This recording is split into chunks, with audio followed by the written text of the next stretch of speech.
ദൈവത്തെ ദർശിച്ചവരാണ് വിശുദ്ധർ.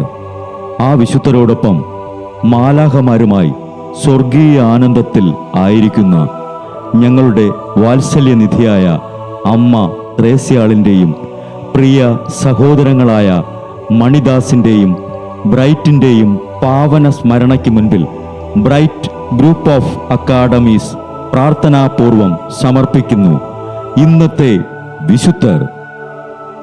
അവതരണം അനിൽ കുഴിഞ്ഞകാല. ആശയം മുത്തയ്യൻ ആൻഡ് സെലിൻ പ്രിയ.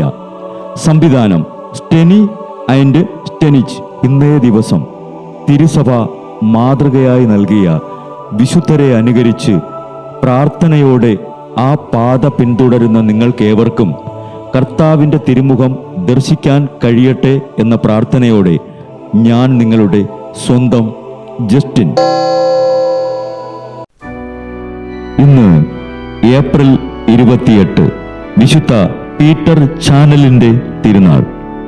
1803 ജൂലൈ 12 ജനിച്ച പീറ്ററിൻ്റെ സൽസ്വഭാവം കണ്ട് അവനെ പൗരോഹിത്യത്തിലേക്ക് തിരിച്ചുവിട്ടത് തീക്ഷ്ണമതിയായ ഫാദർ ട്രോംബിയോ ആണ്. 1827 ചാനൽ വൈദികനായി. 1831 വിശുദ്ധ ജോൺ വിയാനിയുടെ സഹപാഠിയായിരുന്ന ഫാദർ ജീൻ ക്ലോഡ് കോളിൽ ആരംഭിച്ചു. മേരി സമൂഹത്തിൽ അനേകമായി ചേർന്ന് വ്രതങ്ങളെടുത്തു.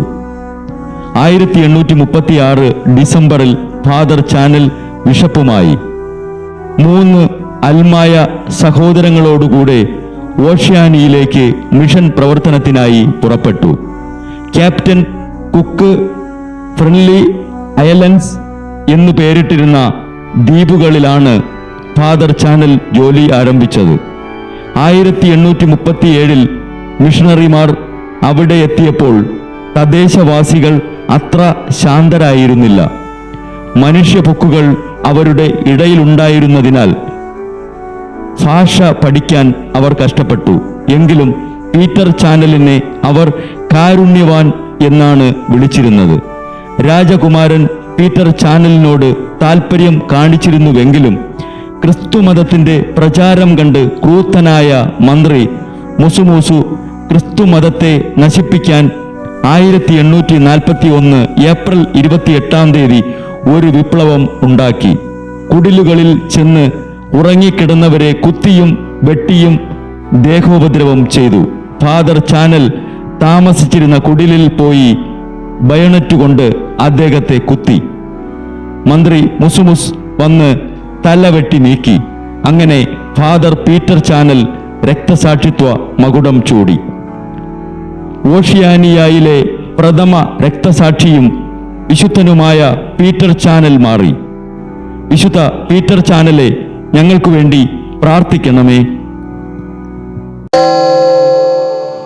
ബ്രൈറ്റ് കുടുംബത്തിൽ നിന്നും കർത്താവ് തൻ്റെ മുന്തിരിത്തോപ്പിലേക്ക് വിളിച്ച് പൗരോഹിത്യം നൽകി അനുഗ്രഹിച്ച റവറൻ ഫാദർ ബിൽ ബ്രൈറ്റും സന്യാസത്തിലേക്ക് വിളിച്ച് അനുഗ്രഹിച്ച് മണവാട്ടിയാക്കിയ സിസ്റ്റർ മരിയ ജോസും വിശുദ്ധരെ അനുകരിച്ച് ഇവിടെ ഈ ഭൂമിയിൽ ആത്മാക്കളെ നേടാനായി ഇരുൾ വീണ താഴ്വരയിലൂടെ നടക്കുമ്പോഴും പൈശാചിക ശക്തികൾ വിടാതെ പിന്തുടർന്ന് പീഡിപ്പിക്കുമ്പോഴും മരണം നിഴലായി കൂടെ നടക്കുമ്പോഴും ദിവ്യകാരുണ്യം എപ്പോഴും ആത്മാവിന് കരുത്തേകും പോലെ തിരുവചനമെന്നും പാതയിൽ വിളക്കായി ജ്വലിച്ച് ആ ജ്വാലയിൽ അനേകായിരം ആത്മാക്കളെ നേടിയെടുക്കാൻ സകല വിശുദ്ധരെ മാലാഖമാരെ ഇവർക്കു വേണ്ടി എപ്പോഴും കർത്താവിനോട് മാധ്യസ്ഥം വഹിച്ച് പ്രാർത്ഥിക്കണമേ.